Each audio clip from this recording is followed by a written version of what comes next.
We say, oh, your 20s, these are going to be the best years of your life. Empirically, not true. Your 20s are the most difficult decade in adulthood. It's a time of a lot of firsts and a lot of worsts. You have your first and worst job, your first and worst relationships, your first and worst breakups.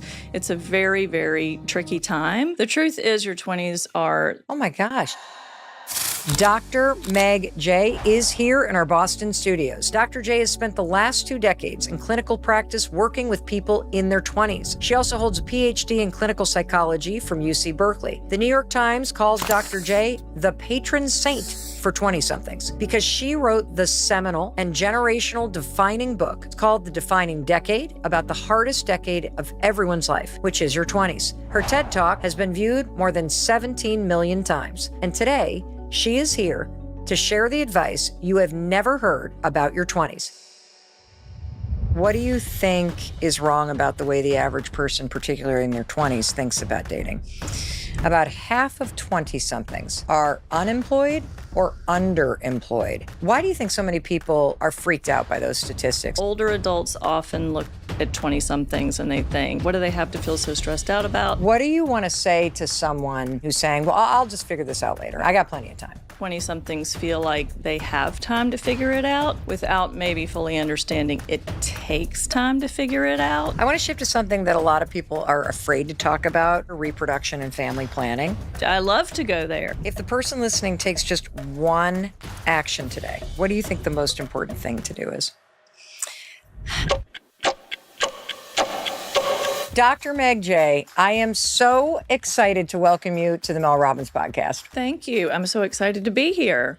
Well, I know that our conversation is going to be one that is spread all around the world, but I have to say, selfishly, I have 3 kids in their 20s. So this is for you. Yes. It's us. This is for me. And your listener. Yes, and for you. You're here with us on YouTube or you are spending time with us right now listening. This is for you as well. Whether you're listening and you're in your 20s or there are people in your life that you care about you wrote the defining book. And that's the perfect word for it because over a decade ago, you wrote this book, The Defining Decade, Why Your 20s Matter and How to Make the Most of Them Now. And we're going to dig into that and your new book, The 20-Something Treatment, A Revolutionary Remedy for an Uncertain Age. But here's where I'd like to start. Okay. I would love to have you talk to the person who is with us right now and tell them what they could experience about life that would be different if they take everything to heart that you're about to teach us and they put it to use in their life or share it with somebody that they love. Okay. What will be different is they'll be able to make the most of the decade in front of them, no matter what that decade is. It's never too early to live intentionally and courageously, but it's also never too late. You use the word intentionally. What does it mean to live intentionally? I think that means thoughtfully being true to yourself, being authentic, thinking about the future while you're also living in the present. So figuring out what am I trying to do with my one life or with my 20s or even with my 40s or with my 50s, rather than getting caught up in maybe what everyone else is doing or not paying attention and then 10 years has passed you by. I want to read a passage from your mega bestseller, The Defining Decade. Your 20s matter. 80% of life's most defining moments take place by the age of 35. Your earning power is decided in your first 10 years of work. More than half of us are married or dating or living with our future partner by the age of 30. Your brain and your personality change more during your 20s than at any time before or after. Your social network is about as big as it is ever going to get. Your defining decade coincides with your peak childbearing years. Meanwhile, your 20s are the most uncertain years you will ever know. Why do you think so many people are freaked out by those statistics and they don't want to talk about it? Because that's not your opinion. Those are the facts. Right. Those are the facts. Definitely not my opinion. I think it comes from a couple of different places. Culturally, we idealize youth. So we say, oh, your 20s, these are going to be the best years of your life. Empirically not true. We'll talk more about that. We say, oh, your 20s, these are going to be the most carefree years of your life. Empirically not true. We'll talk more about that. The truth is your 20s are the most defining decade of adulthood, and also in many ways the most difficult decade in adulthood. The reason for that is it's a time of a lot of firsts and a lot of worsts. You have your first and worst job, your first and worst relationships, your first and worst breakups. It's a very, very tricky time. And I think older adults often look at 20-somethings and they think, oh, they don't have partners or houses or mortgages or kids. What do they have to feel so stressed out about? But I think what they don't realize is that it's stressful not to have those things, and even more importantly, not to know if you ever will. Oh my gosh, as a parent, you just made me feel sad. Aw, it's hard. It's hard to be a 20-something. Yeah. Well, because I have been guilty Hmm. of saying, well, you don't have kids, you can figure it out. You can try anything. The world's your oyster. Go do what you want. Like, what are y'all worked up about?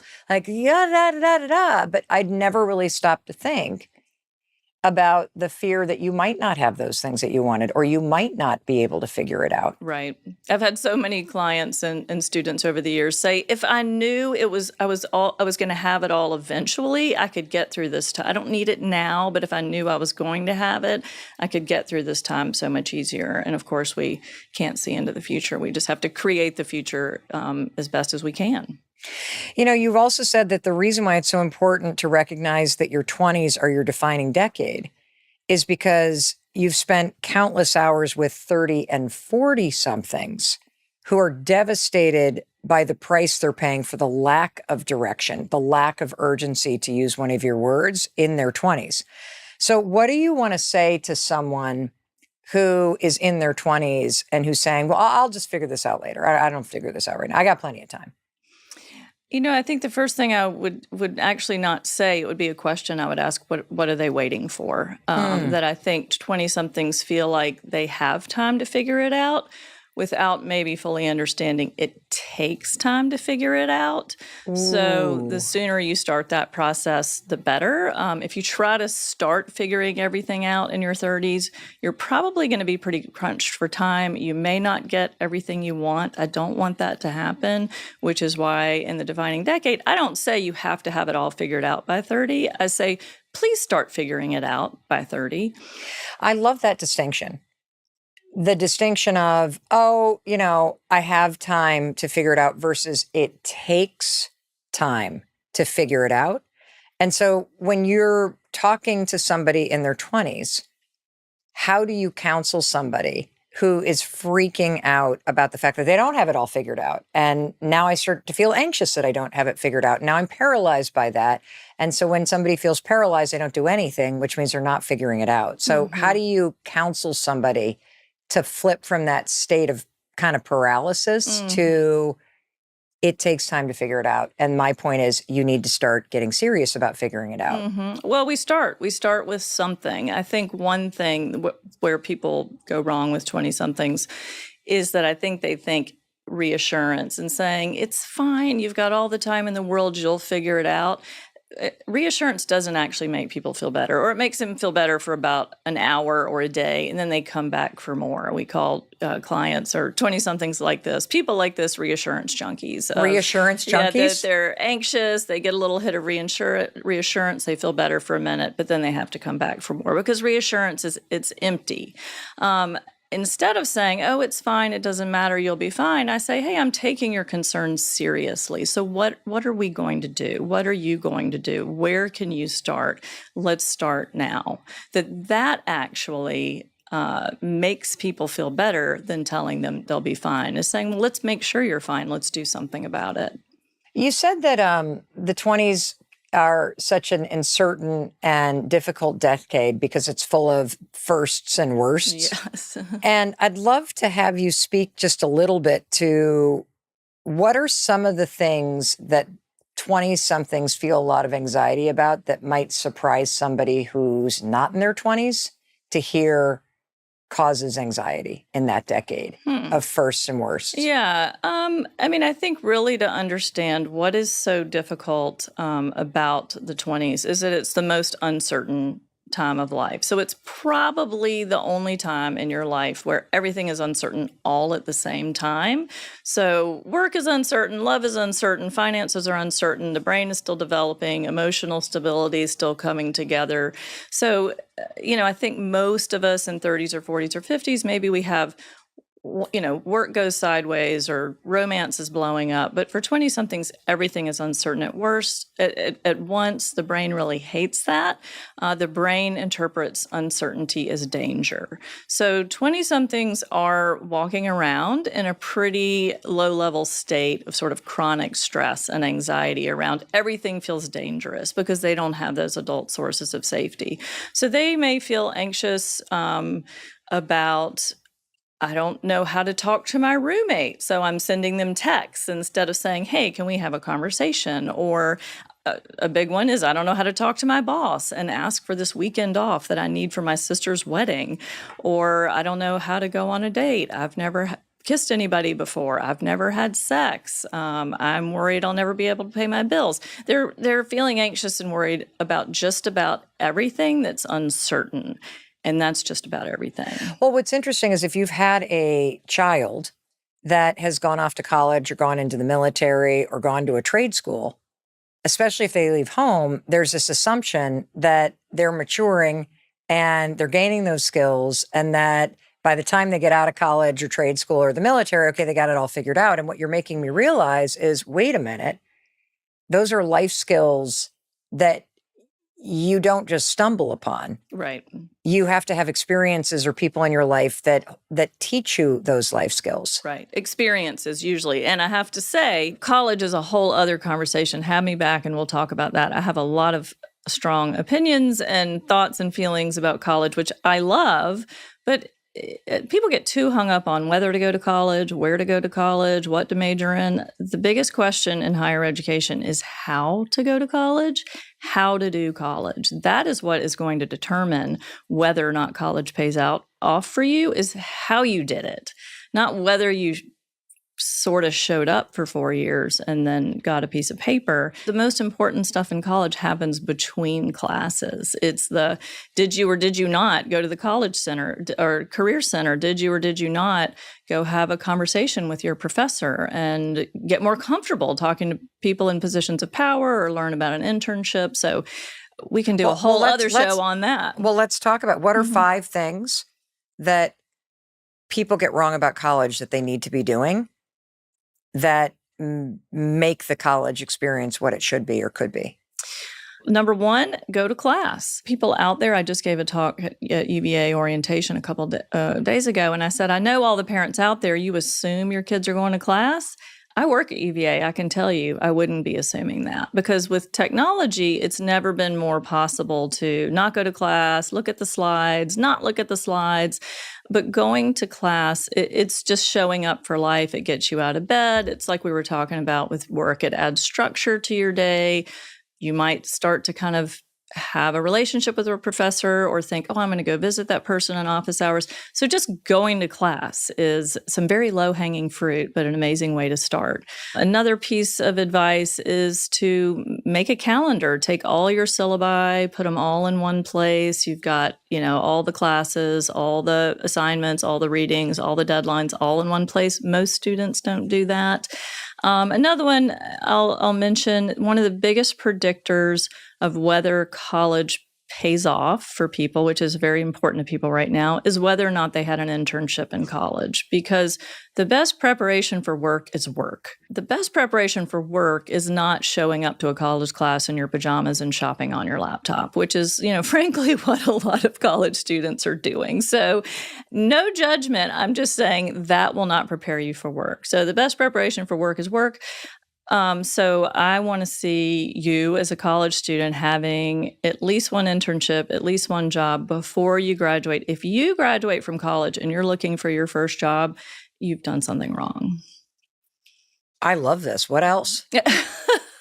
I could go on all day. Keep going about this. What else? Because just that visual of showing up in your pajamas and shopping online. Mm-hmm. It may seem cool to your friends, but it's disrespectful to you not you, the Right. professor, Sure. but it's Sure. disrespectful To you as to you as the student consumer. and the You're consumer. And paying. if somebody else is paying for it, disrespectful to them. Right. Right. Absolutely. But I think a lot of kids go to college because they think they should, and it's a box to check, and their friends are going, and they want it to look a certain way on Instagram, and they've lost sight of what it's actually meant to do and what it could do until senior year rolls Absolutely. around, and I get it. Went to college myself and didn't do everything perfectly. But if that's entirely where you're coming from for the 4 years, you're really not going to be prepared. And, I said the most wonderful thing about working with 20-somethings, they're like planes just after takeoff. Very easy to help them course correct.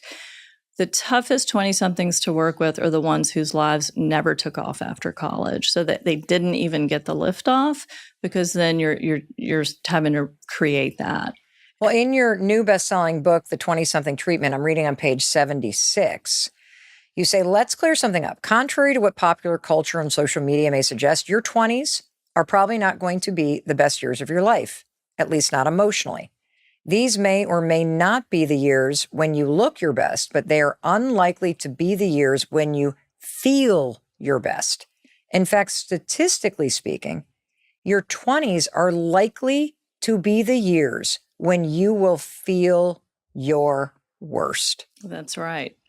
It's funny. I've been working with 20-somethings for 25 years, and again and again, when people say, what do you specialize in? And I say 20-somethings, they say, why would you do that? Just sort of imagining they couldn't possibly have any problems. But it's actually, they are, I'm sorry to say, the mental health low point of life, which is why I've been working with this age group for 2 decades, because it is the most challenging time from a mental health perspective for all the reasons we just talked about. It's also a time, which we'll get to, where you can feel better pretty quickly, and a little bit of advice goes a long way. So, it's up from here. Well, I can't wait to get into how we move from panicking in your 20s to problem solving, and how those of us that have 20-somethings in our life can be more of a support system in moving to problem solving. But I do want to read a little bit more from the 20-something treatment. This is page 110. And the reason why I love this section of the book is because you helped me to really drop into sort of that quiet psychological state of worry that a 20-something has, that you're aware of because you've been in clinical practice focused on this age group for decades, and you're a professor at UVA who is teaching students this age. But I found this really interesting. Young adults are the loneliest people in the United States. These are the sort of things that I hear every day from 20-somethings. I don't really feel like I have a group that I belong to. I'd like to delete the Snapchats from my old friends who haven't been great to me, but then there would be nothing on my phone. I don't know how to get close to people. There's not a handbook for that. One of my best friends ghosted me, and the other one found a boyfriend. I don't know how to take friendships to the next level. I lost interest in my social life because I'm embarrassed I'm not going anywhere at work. I just feel like I have no one to turn to when I need something or when I have a hard day. I don't know a single person in my life. Life in my 20s is hard in all sorts of ways. I feel like what I really need is a friend. That's really sad. Many people are surprised, because when we think about the 20s, we think about people at music festivals, and they're partying, and they're at raves, and they're going on trips to Ibiza. And that's maybe what it looks like on social media. But yes, empirically, your 20s tend to be the loneliest years of life, because you left, we grew up in a home with some family of some form. Yep. And you maybe, statistically speaking, are headed toward your own family that you're going to create in the future, but you're between families. You're often between friends. You're often between relationships as people move around. So it really is the loneliest time of life. One of the other problems I wanted to just touch on before we jump into what we can do, and the good news here, is that I hear from the 20-somethings in my life, particularly 2 of our kids, that they feel a little whether the word is deceived or disappointed or confused by what they thought their 20s was going to be like and what it's actually like. That instead of having fun and traveling and figuring out their purpose and going to new cities, that instead the reality is they're at a job that they don't like. They're in the bathroom crying because they don't know how to deal with stress at work.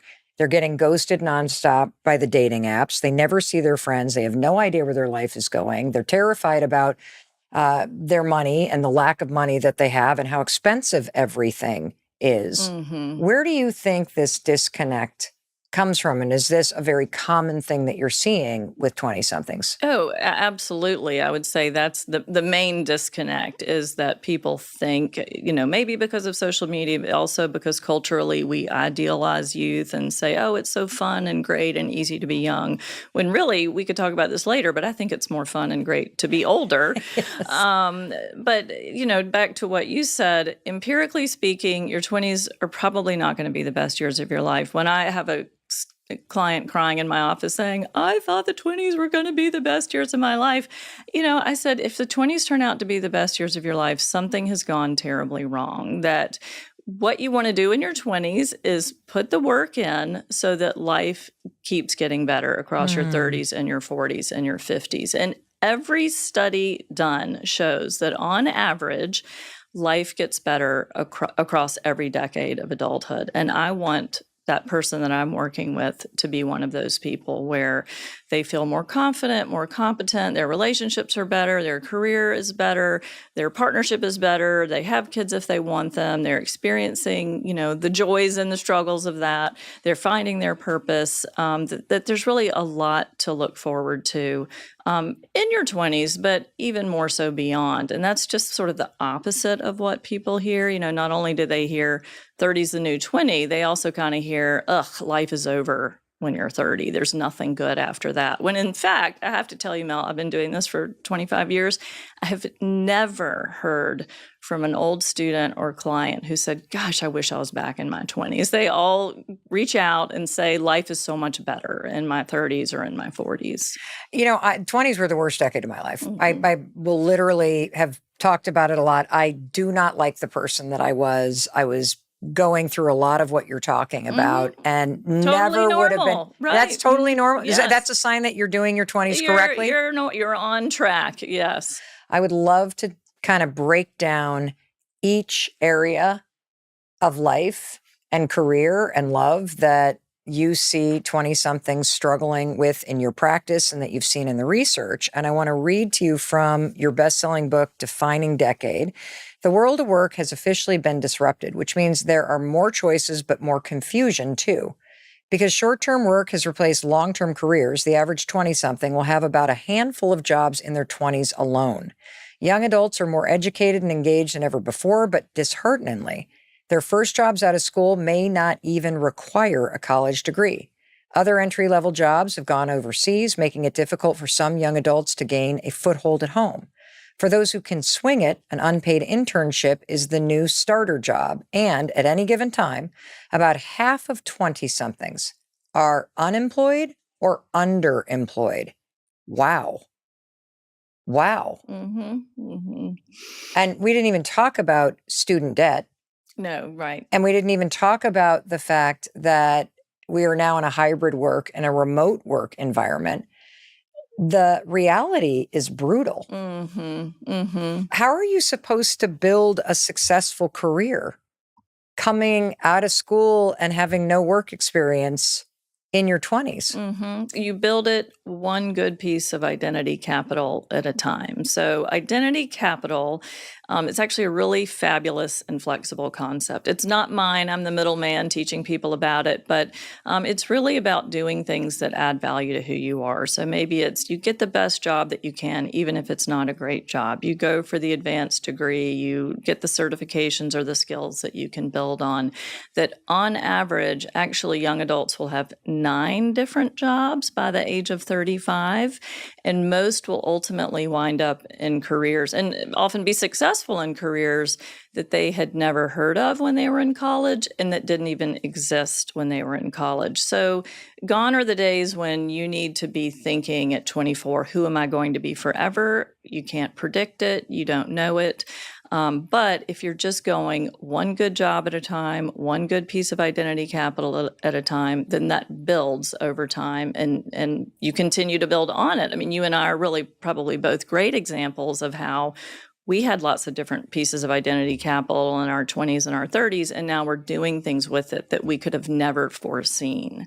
But it's just getting out there and doing things that add value, that are investments in yourself, skills that you can take into the workplace that lead to other skills, that lead to other skills, that lead to other opportunities. Can you give the person listening a few examples of what identity capital might be? Because I think, when you're in it and you've got that job and you're working at a coffee shop, Right. or you're a hostess, even though you were an economics major, or you're facing a brutal kind of environment in terms of hiring, and you're just sending resumes and nothing is clicking and you're not quite sure what to do. What does and what can identity capital opportunities look like as a 20-year-old? I mean, the great thing about identity capital is it can be a lot of things depending on who you're trying to be or who you think you might be trying to be. So obviously college degree, that's a piece of identity capital. Any internship or job you have, even if it's not a great job,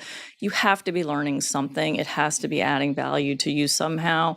If you're a barista or a bartender and you don't want to keep doing that, if you want to keep doing that, awesome. If you don't want to keep doing that, you can still be earning pieces of identity capital on the side of maybe you're getting a certification in X, Y, or Z to signal that you're trying to pivot into this industry. Maybe you're leading a community group on A, B, or C that shows your engagement with philanthropy or community. So it's really anything that shows how you've invested in yourself and what you have to offer the workplace. So identity capital is very flexible, and one piece leads to another, leads to another. Is there anything that you say, Dr. J, to somebody who is currently in a job? They don't like it. They know it's not the end game, might not even be in the industry they want to be in. They have no idea what to do next. How do they begin to start to solve this problem of figuring out who they want to be or what they're interested in?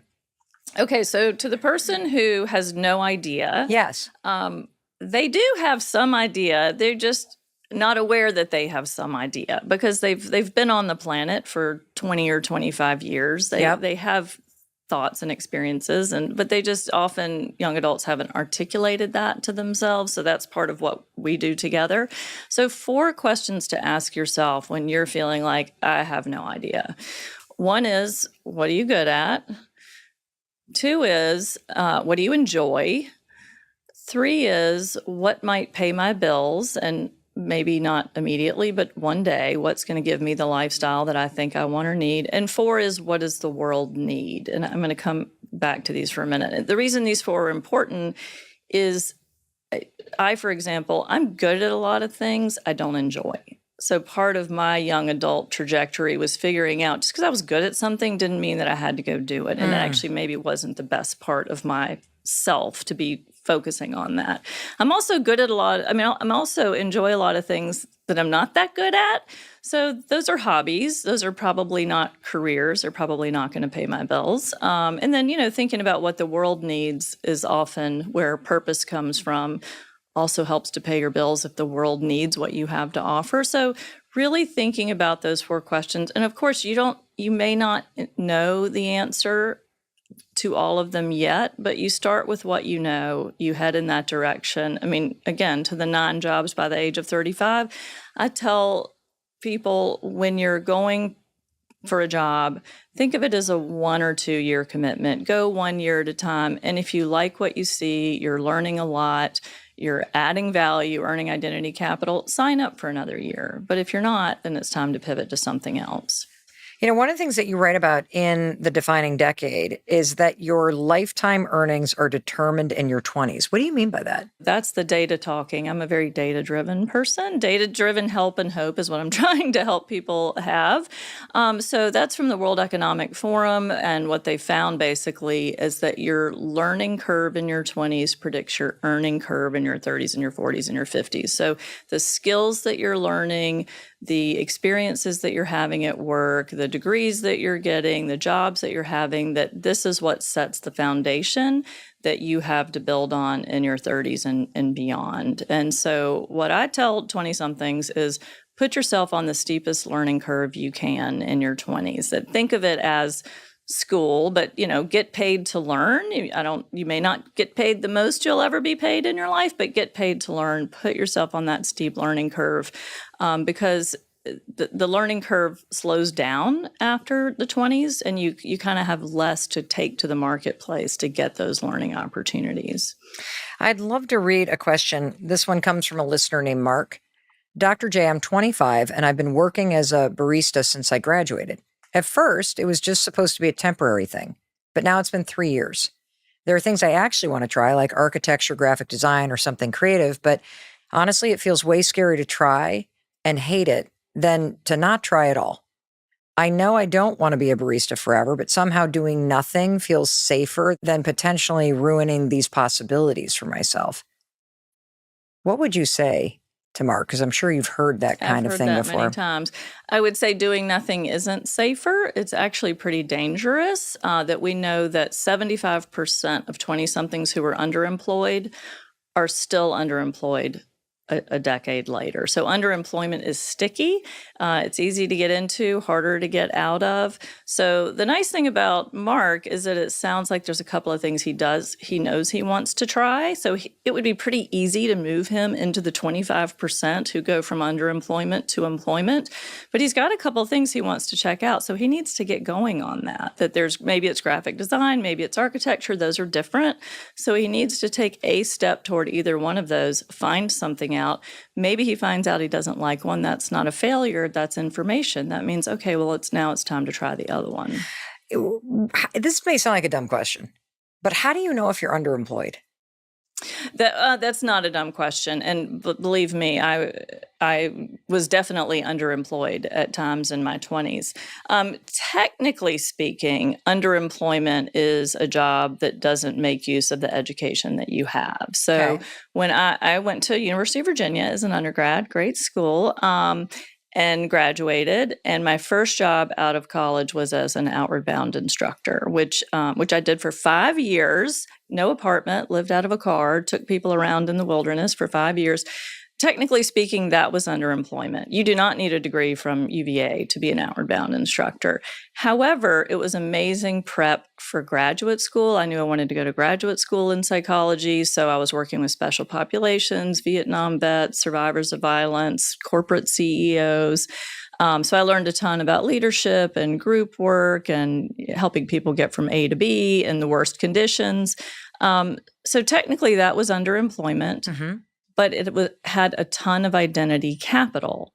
So I was able to take that identity capital. When I went to go pivot to graduate school and I went around to do interviews, people said, "Oh, you're the Outward Bound girl. Tell me about Outward Bound." And so I think, not to have a too black and white view on does this immediately use my degree, as much as what capital is in this for me? Can I turn this into the next thing? I would like to ask you for some advice.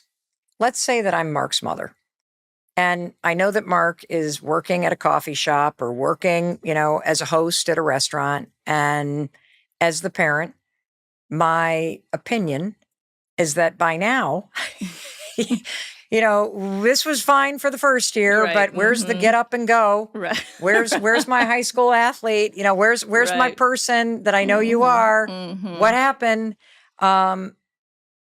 It seems kind of obvious that you should be either learning Canva or taking AI certifications or going to orientation for an architecture school. And so I feel like it's a common experience to as the parent or the loved one or the friend to be like, what the hell is wrong with you? Like, take a class. Like, this is not rocket science. What do you want us to know about what it's actually like to be in that state where you know kind of what you need to do, but you have so much of that fear that is a normal part of being a 20-something, uncertain about everything, that it paralyzes you. How do we approach these moments? Because I think that is a very relatable and extremely common dynamic right now.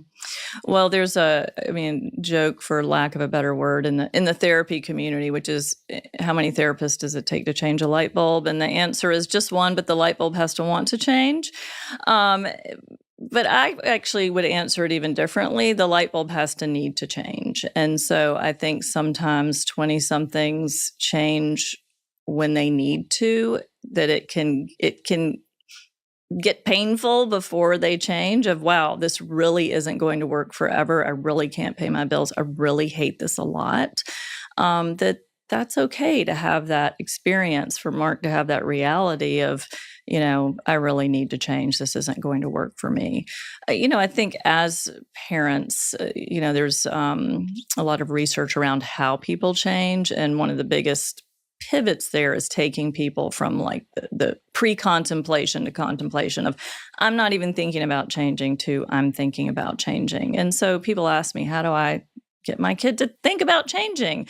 And I say, give them something to contemplate, give them a book to read, send them a podcast to listen to, send them something you saw on Instagram, and just to start to put it in their minds that, maybe there's something I need to start thinking about here. Well, Dr. J, I feel like I can hear share, send, text right now, because while the data and the research around the factors that create a lot of uncertainty in this decade can be very overwhelming, you say there's a lot of good news. And you say that it is possible to cut right through the noise. Right. And to move from that paralysis that we keep hearing to like, well, let's just solve the problem. Well, right. Well, actually, that's one gripe I have with the media right now, is I feel like every story is about how bad it is for 20-somethings, of what's happened to them, the pandemic or recessions or unemployment, that we're always talking about what has happened to them rather than what can they do about it. That in life, things are going to happen. And we always have to say, okay, well, what am I going to do about what's happened? We're kind of leaving it at what's happened and why it's so hard, instead of saying, but you can do something. We've talked about career and work, but I would love to now shift to something every 20-something seems to be struggling with, which is dating and love. Okay. And you've said that the person that you choose to be with might be the most important decision of your life. Let's talk about that. Yeah, glad to. So we were talking about work, and one reason I talk so much about work, it's the biggest source of growth and change across adulthood. Relationships, however, especially romantic relationships, are the biggest source of happiness and unhappiness. So if you're listening and you have a partner, you know that if you're partnered with someone, you are now in a three-legged race in life, that everything you do, from where do I live, what's my job, what color are we going to paint the living room, where are we going to go on vacation, that you're now joined with another person on that. And if your relationship is going well, you're doing well, you're feeling well. And if your relationship isn't going well, you're not doing well, you're not feeling well. And it's a lot easier to change your job than it is to change your spouse. And, there's a lot of different ways to create a family, but most 20-somethings I know would eventually like to find their person, and they generally want to try to find that person one time and stick with it. And I hope they do. You've also said, Dr. J, that dating apps are not the problem. So what do you think is wrong about the way the average person, particularly in their 20s, thinks about dating? I think a lot of people are using dating apps similarly to how they're using job boards, and that people will say, I'm looking so hard for a job. I am on job boards 20 or 30 hours a week. And so I would like that person to maybe take a more targeted, intentional approach to looking for a job by reaching out to weak ties, or, we could talk about that in a minute. But similarly to dating, I'll say, are you doing anything about your love life? You said you were lonely. You said you wanted someone. I am on the apps 5, 10, 15 hours a week. I'm having conversations. I'm sending messages. And I feel like people are using apps to say, look, I'm doing something. I would rather see that person spend 3 to 5 hours a week going out, doing something they enjoy, hanging out with people that they like, getting involved in a cause that they believe in, and kind of be a little bit more targeted and intentional rather than, oh, I'm scrolling, I'm surfing, I'm swiping, I'm on it. But because it's often not that productive.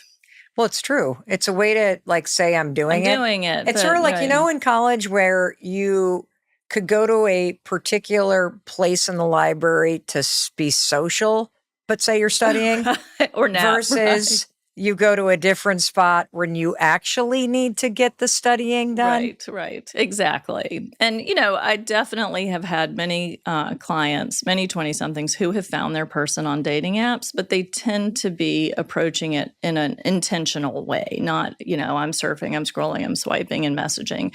They tend to sort of know what they want, and they're not afraid to go out there and look for it or ask for it, whether that's in person or on an app. I want to read from page 207 in your best-selling book, The Defining Decade.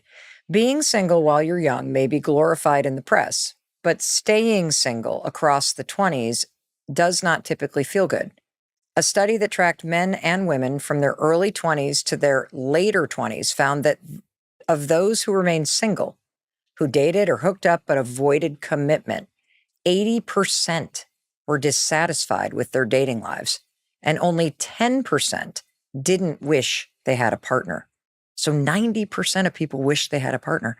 Being chronically uncoupled may be especially detrimental to men, as those who remained single throughout their 20s experienced a significant dip in their self-esteem near 30. Why? What does this passage tell you, Dr. J? Mm-hmm. Dating is important and scary. So I think a lot of people postpone dating because going back to that uncertainty, it's scary, it's anxiety provoking, it's very uncertain, and it's not mandatory. So most 20-somethings have got to get a job. They have got to get a roof over their heads. They've got to buy groceries. But dating, they can sort of keep kicking the can down the road. And so a lot of people, young men especially, will say, well, I'm going to get work totally figured out, and then I'm going to start thinking about dating. Life is really rarely that linear. And, work doesn't get, quote, totally figured out until easily 30s. And if you start looking for a partner and haven't had any experience in that in your 20s, you've really lost opportunities to learn something about what kind of relationships work for me, what kind of relationships don't. We talked about 9 jobs by the age of 35. I don't know if you'll have 9 different relationships, but you'll probably have more than one, or, likely have more than one. And so really to use them in the same way of what works, what doesn't, what am I learning? And when you see something isn't working, it's time to move on. Dr. J, you've also said that when you pick your partner, you're picking your new family. Why is that mindset so important?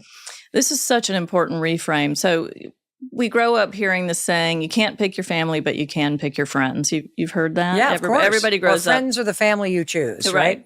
So everybody sort of grows up hearing that.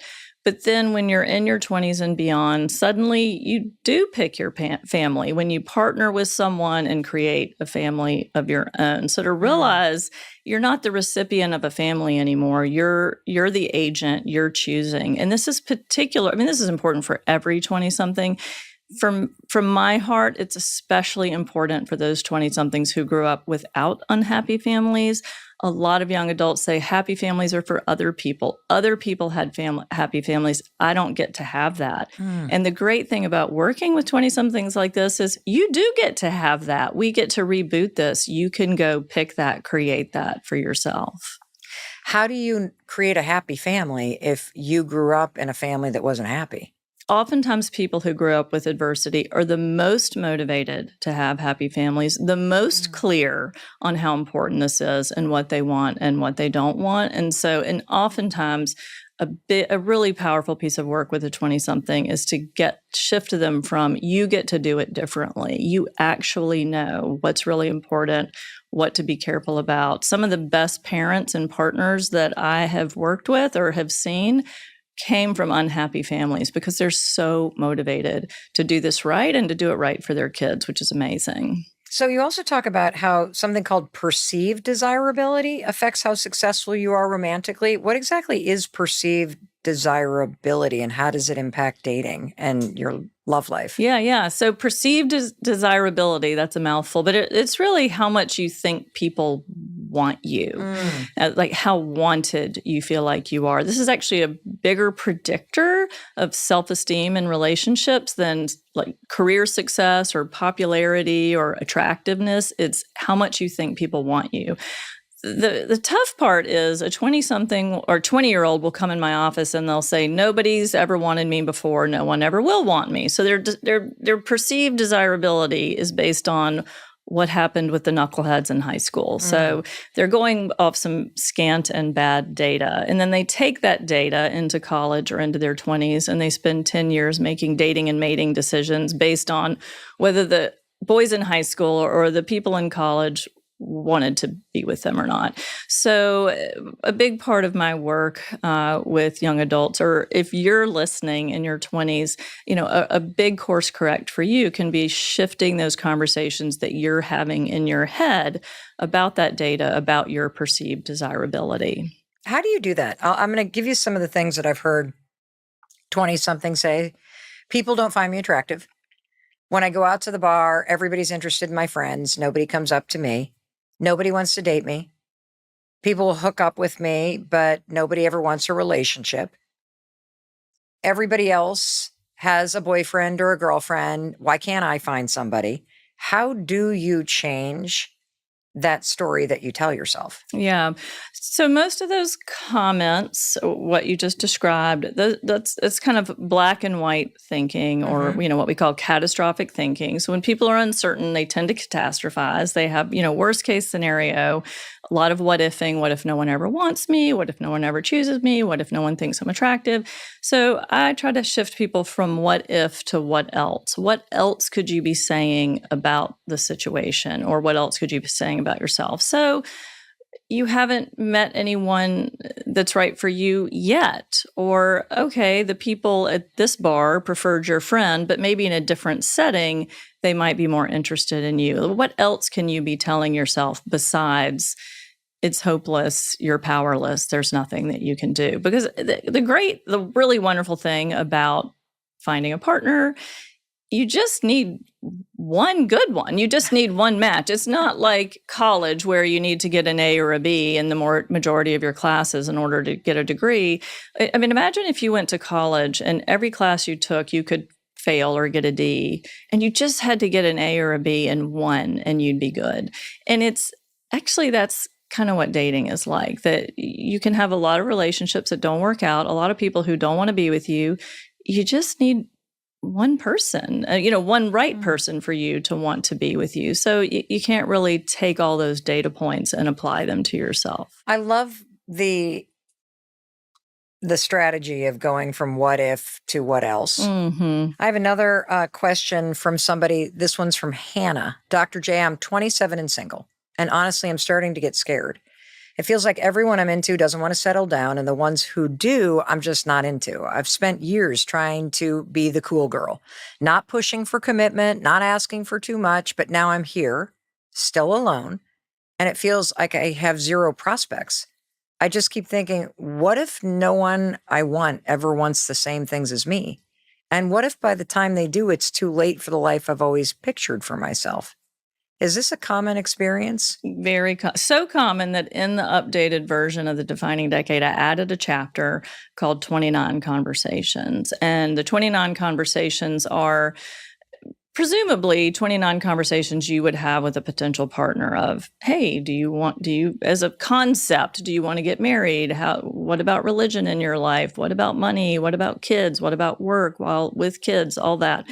But really, the most important person to have those 29 conversations with is yourself before you start dating or as you're dating, so that you're clear on what you're looking for as you're looking. That a lot of young adults go into relationships saying, who wants me, rather than, well, what is it that I want? And if you go in without thinking, it's like going into a grocery store hungry, that you're hungry, but you don't know what you're looking for. And suddenly you're grabbing this and you're grabbing that without really thinking about, what did I come in here for? So I would tell Hannah that we need to slow down for a minute and do the 29 conversations and figure out what is it she's even looking for. I love that. And the questions, and this is why I love this book so much, are so helpful. They're on page 149 of the Defining Decade.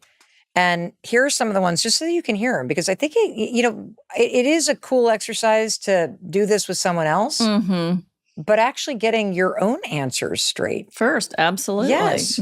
Do I make you a better person? Are you religious? How are we going to manage our money? Do you want to have kids? What do you think of our sex life? What are my political beliefs? What kind of parent do I want to be? How traditional are you when it comes to gender roles? How do you like to keep a house? How will we keep our relationship alive over the long run? What does your future look like?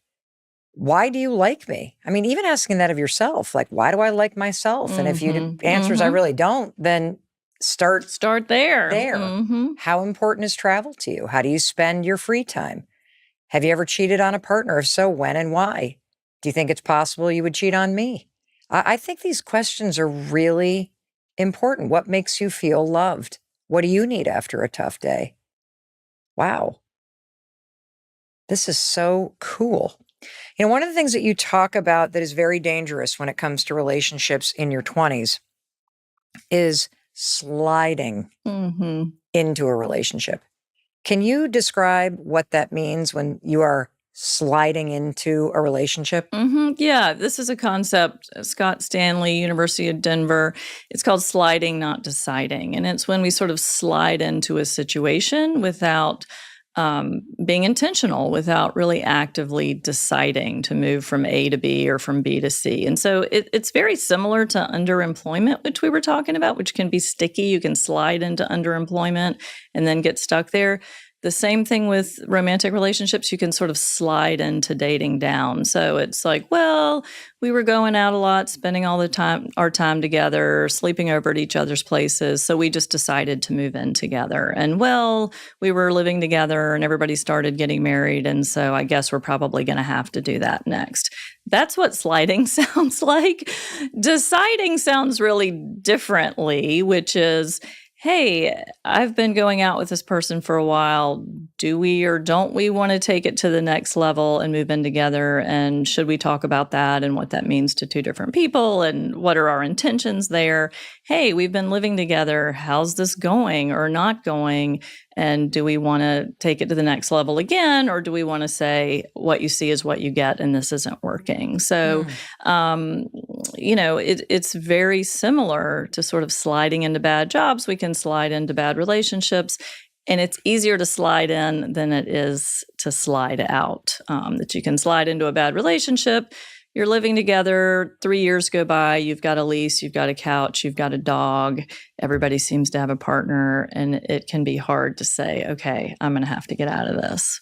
I read in your book that this sliding into a relationship where you kind of spend time together, so you slide into moving together, then you're living together, and then you slide into getting engaged, and then you get engaged and you slide into getting married, that represents a large number of couples that you see in their 30s and 40s who get divorced. Yes, that people often say, I wasn't thoughtful. I didn't listen to myself. So the person out there who's listening, what I have to say to you, which is do the gut check. Ask yourself, what if I'm still in this situation 5 years from now? What if I'm still in this relationship 5 years from now? As I ask that question, what are the feelings that you're having? And if that feeling is, oh my gosh, no, then I really have to ask why you're still doing it now and how much longer you're going to spend on this. People know when they're not happy in a relationship. I don't have a magical power to see that when they don't. the person I'm sitting across the room from, you who's listening, if the gut check feels bad, and only you can act on it. How do you know, though, if you're settling? Because if your 20s are a defining decade with a steep learning curve, it's also going to be full of starts and firsts and worsts and growth. And there's a big difference between you being compatible with somebody versus somebody just needing to learn some life skills. Right. You know, I often say to my daughters in particular, look, you can look at your father right now and idolize him. That is not the person I married or I met when he was 26 years old. Right. He was not a good cook. He was not particularly clean. Right. You know, he would have rather lived in a tent than in a house. And so you're looking at the accumulation of 30 years of skill building and of partnership. And I'm not the same person. And so if you're in that zone, because I do feel that this is one of those areas where either you 20 somethings over kind of under or over always. Like, oh, this is incredible. Or they under, but there's so much questioning. Yes. And are you questioning the right things? Are you being realistic? Are you so how do you know if you're being too picky or if you're actually dating down and sliding into something you're going to regret? Right. I mean, that is, the $64,000 question, which a lot of people come to me with, and they want me to answer it of, oh, the algorithm says that this is sliding or this is fine. I think one thing to understand about the 20s, and I saw this on your previous podcast about the 20s as well, and it's in the 20-something treatment, is questions like, who should I partner with? What kind of family should I have? There aren't right answers. There are only your answers. So a lot of people in their 20s are looking for the answer of, is this person right for me? Is this person the one? There isn't an answer. There's just a choice. And so I think just seeing, what am I signing up for? How am I compatible with this person? How am I maybe not compatible with this person? Are there things we want to change related to that? How am I going to deal with those incompatibilities? But yes, that perfect partner, that obvious answer is probably not out there. I would love to have you speak to somebody who right now is sliding, because I know that this is going to be friends sending it to other friends. They can't tell them you're sliding, but Dr. J can. So that tends to be my job. I'm sure deep down this isn't right, but maybe you've been with this person for 4 years. They're a good person. You're just realizing they're not your person, but that sense of, oh my God, am I really gonna go back to the drawing board? Like, am I sure there's something better out there? Like that agony that you feel, like it's one thing if the person's a jerk, like that's an easier breakup. But when it's a good person and you're scared that you're never going to find anybody that you're more compatible with, what would you say to that person who deep down does know they're sliding into something that just isn't quite right? I'm thinking of a client I worked with a couple of years ago who was in a relationship. It was okay, but it just, all the gut checks were saying this wasn't what she should spend her lifetime on. And she literally one day said, okay, we're obviously going to get married. They were living together, but they weren't even engaged. She said, we're obviously going to get married, but I really think my second marriage could be a lot better. And so I said, hold on. If you're already planning or already looking forward to, already anticipating needing a different partner later, we just need to do that now. And so what I would tell the listener is what my supervisor told me 30 years ago when I was learning to work with young adults is, the best time to work on your marriage is before you have one. And so that is to take it very seriously around this big decision that will probably have more to do with your happiness than anything else, and be really honest with yourself about how does this relationship feel to me? How does it feel across the long haul? I mean, usually, people are asking everyone else for the answer, but usually you have a sense of, what's interesting is if you're asking other people for the answer, than you you might already have know. questions, right? Yes. What does the research say about compatibility? I mean, is there something that you wish every 20-something knew about what makes people compatible? At the end of the day, it's really not whether you have differences from your partner, because you will. It's more of how you deal with those differences. So if you're doing the thing that therapists call, treating differences as deficiencies, that's going to be toxic for your relationship. It's, oh, you like this? What is wrong with you? Or, oh, you do that? That's not so great, just because it's different from you. So this is where your let them theory is amazing, because you just let people be different from you. So I have a client whose husband now was a boyfriend, then fiance, now husband, really likes to go to music festivals. She's over it. She doesn't want to be doing it anymore. He's not. He likes it, and nothing terrible happens. He comes home, life goes on. And I've really had to, with her, say, this is just a difference. You've got to just let him do this. And maybe he'll stop in 5 years, maybe he won't. But this is not a deficiency, that this is something he still enjoys and you don't. I want to shift to something that a lot of people are afraid to talk about, like in their 20s in particular, reproduction and family planning. But I love that you go there. I love to go there. Well, can you share the story of walking into your advisor's office at the age of 34? What happened in that moment, and what did it teach you? Yeah. So when I was in my early 30s, I was a grad student at UC Berkeley. My dissertation advisor was a famous psychoanalyst who literally wrote the book on feminism and motherhood and how they can go together. So we're sitting in her office one day talking about probably my dissertation, and she's asked, I don't know why, but she said, do you want kids? And I kind of dismissively said, oh, yeah, I think so. And then she said, well, how old are you? And I said, 34. And she looked at me over her reading glasses. And I remember she kind of slapped the papers on her lap and she said, well, you better get on it. And I was so shocked. That seemed so politically incorrect for her to sort of come at me like that about having kids, which was so ironic because she'd written the book about feminism and motherhood.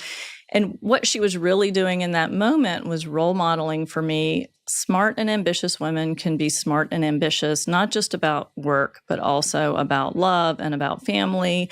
And that was when it clicked for me that feminists want families too, that having families is how you create more feminists. So, I think a year and change later, I had a baby.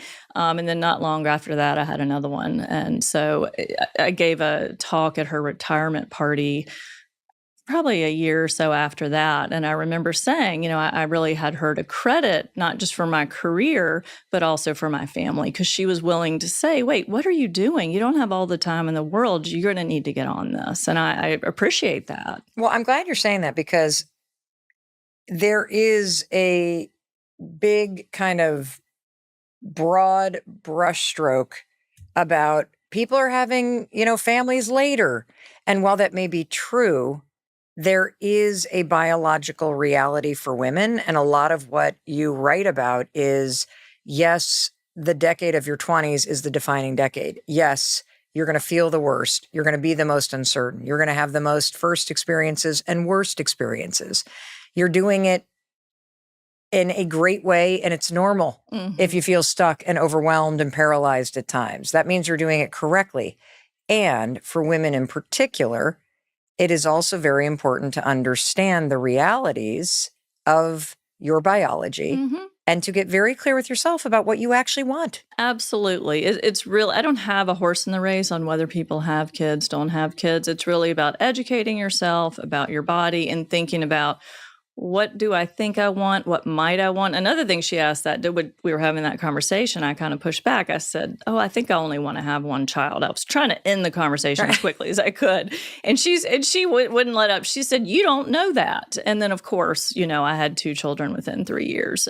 So it really is just about educating yourself, doing the gut check with yourself so that you can get what you want, not so that you need to do something that you think is important. What do you want the person listening to know about their reproductive future, especially if they're in their 20s, that nobody's just telling them? Well, everything we just said. And I would say the other piece, and this doesn't get talked about enough, is that I think because people are having kids later, and I also, I mean, I had my kids in my 30s, so been there, done that. But as we think about how far out can I push this, maybe it could be 40, maybe it could be 42. I think the thing to understand is that having a baby is not the end. It's the beginning. And I think what you maybe don't understand until you have kids is, hey, now that I have kids, I actually want to be around for them as long as possible. And so waiting to have kids until the last possible minute is not necessarily the win-win that we make it out to be. I love that having kids is a beginning. It's not the end of something, it's the beginning of something. That's really empowering. Right. And for many people, it's the beginning of, one of the most meaningful, most powerful, most important parts of life. And we want it to go on as long as possible. But for a lot of women in particular, you think, well, this is the ending of my career ascension. This is the end of ambition. This is the end of a lot of it.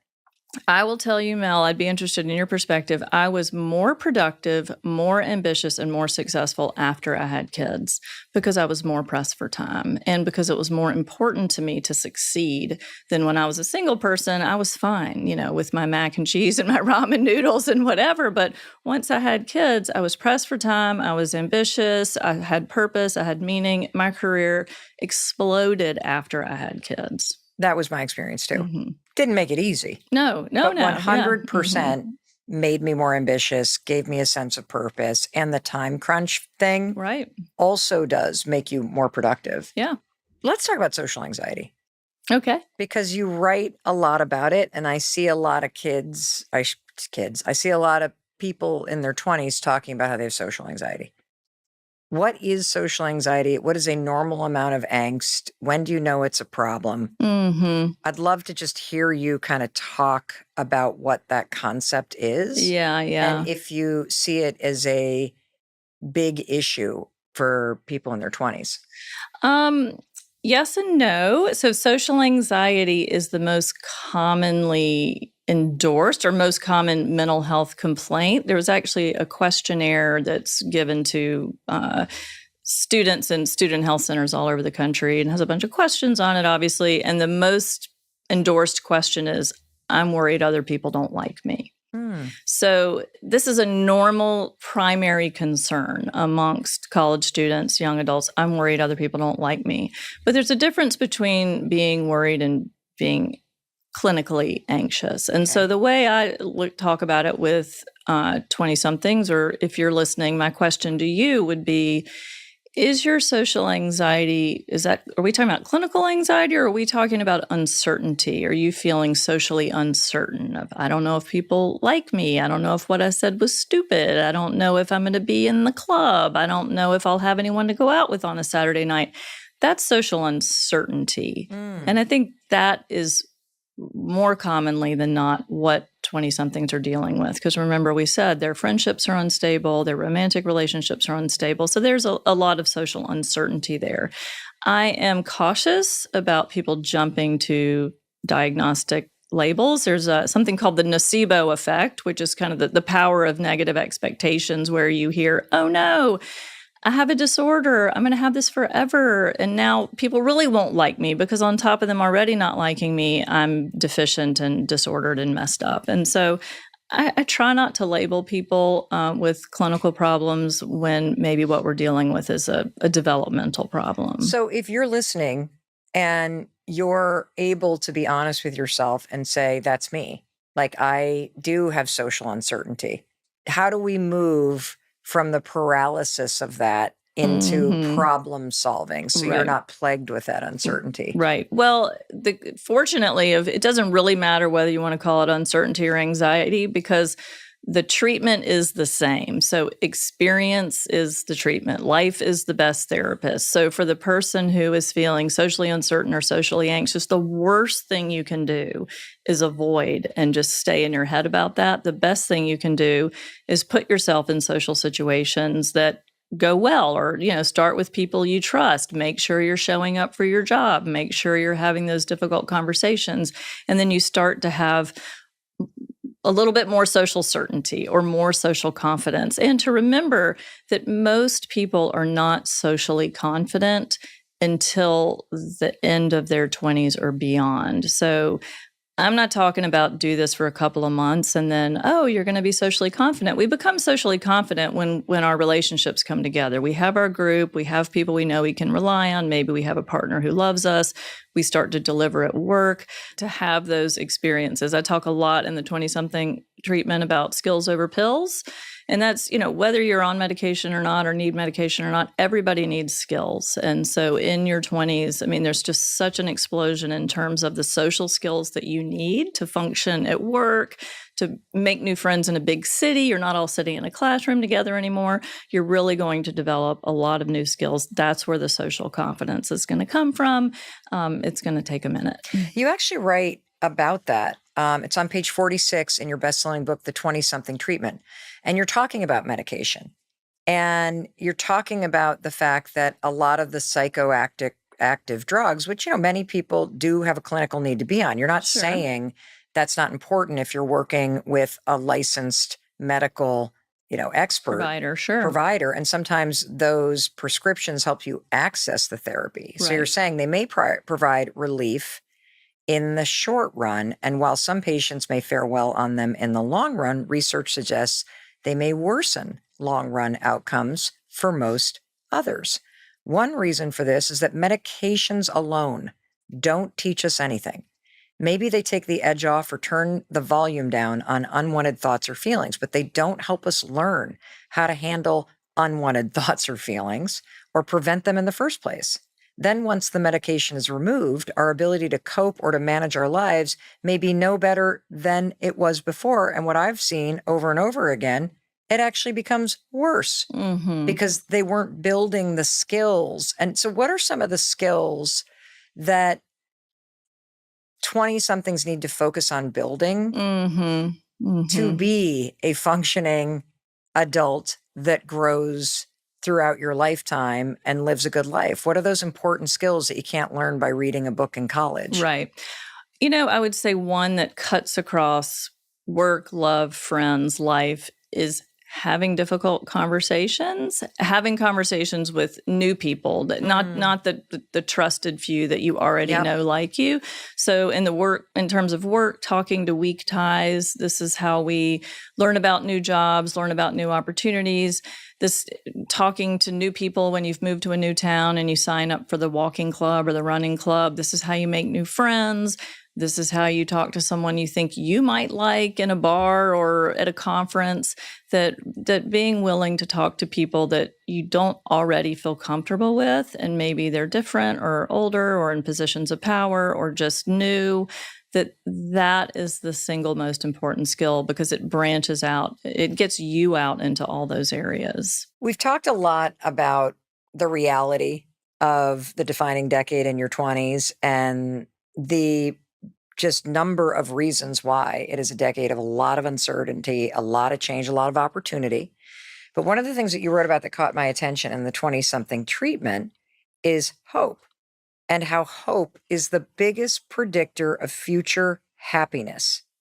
But Dr. J, what gives you hope? What do you see in the 20-somethings that you work with, even the ones that are really, really struggling, that makes you firmly believe and know that everything is going to turn out okay, even if they feel lost today? This is what I love about working with 20-somethings is that I really have development on my side. The data is on my side. So yes, I mentioned 20s or the low point of life, low mental health, low point, and low points in lots of ways.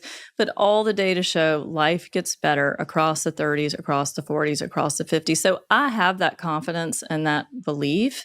And positive expectations actually go a long way in terms of giving people belief and hope. So, whether it's a college student who comes into my office or a 25-year-old or the people we've talked about or you who's listening, when people come into my office, I assume that they're going to grow and change in a positive direction. And I feel very confident that I can help them do that, or they can do that. You can do that from listening to a podcast, reading a book.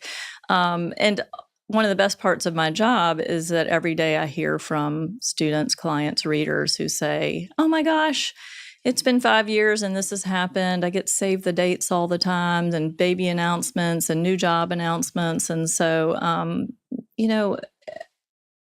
I have that belief that things are going to work out, can work out. And I think that helps people. I know that helps people. It's one of the best predictors of positive mental health. Well, what I've really learned from our conversation today is, first of all, I have a much greater level of compassion and a much greater and deeper understanding of the drivers based on the data that you've shared of why exactly this decade can be so fraught with uncertainty and an emotional roller coaster. And I also see the mistakes I've made of just assuming that they knew exactly what to do, assuming they knew what the problem was in the first place, assuming that the thing to do was obvious, and also offering reassurance because I thought propping them up, oh, it's going to work out. You'll be fine. You got plenty of time. And it's done the opposite.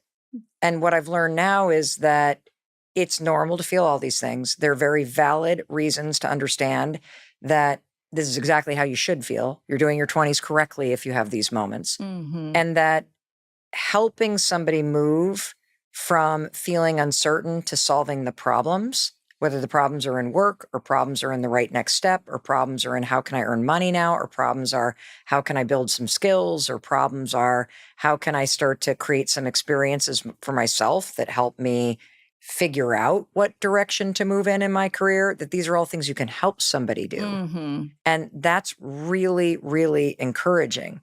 I'd love to have you speak to the person who's listening, who's thinking, oh my God, I am not my 20s. I blew it. I did not Dr. J. Mm-hmm. Now I'm really screwed because I'm not in the career I want. I'm not where I want to be. Mm-hmm. I feel under everything that you talked about. Right. I slid right into my 50s and don't even know how the hell I got here. What is your advice to the person who is feeling that regardless of the decade they're in? Yeah, I would say you're not off the hook. Everything that I've said still applies to you. So the defining decade, here's the sneaky part about it. It's really about adult development. Everything that I'm telling 20-somethings is how adulthood works in every decade. I'm just trying to tell people as soon as possible, as early as possible in the process. And some of my favorite messages and conversations have been from 40-somethings or 50-somethings who said, I read your book for my kids and realized it was exactly the book that I needed as a 40-something. I had a 50-something woman say, you need to do a different edition of this and just change some of the words around and call it the redefining decade, that it's really all the same. That, okay, you're further on your journey, but you're flying your plane, you can still course correct. I mean, we're all just, starting from where we are every single day at every age, and all the same advice applies. If the person listening takes just one action today from everything that you've shared, what do you think the most important thing to do is? Have the courage to imagine your life going well. That I think 20-somethings and all of us at every age spend a lot of time with what if it doesn't this, what if it doesn't that, when we spend all our time doing that, which is kind of convenient, because if you have the courage to imagine your life going well, you're going to see some things that mean something about what you need to be doing today to get there.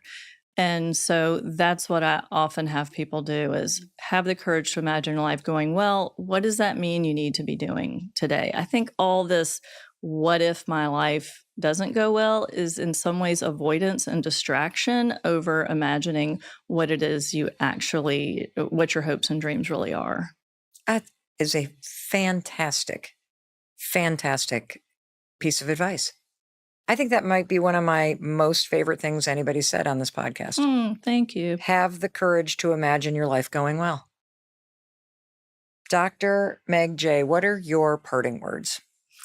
My parting words similarly are, take care of the minutes and the years will take care of themselves. That's just, a very wise proverb. And it's really about, when we're being intentional, we're being courageous today, our tomorrows are going to be just fine.